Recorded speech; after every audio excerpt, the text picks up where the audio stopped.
आज शेजारच्या शेतामधून डायरेक्ट फ्लावर चोरी केला.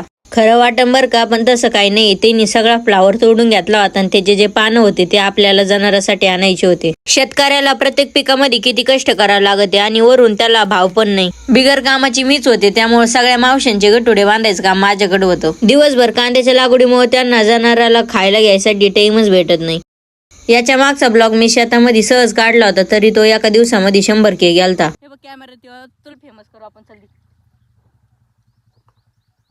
ऐ शिरू येऊ दे. मी नगरून आले बहिणीला भेटायला. आणि मग लगेच कामाला लावलं तुम्हाला? नाही, मला पण आवड आहे. बरं वाटलं जरा, इकडे वातावरण आहे, छान वाटतं ना. बहिणीची शेती आहे, छान वाटतं. म्हणजे बसण्यापेक्षा आले बायका गप्पा करत बसले बायामध्ये, खूप छान वाटतं, मजा वाटली.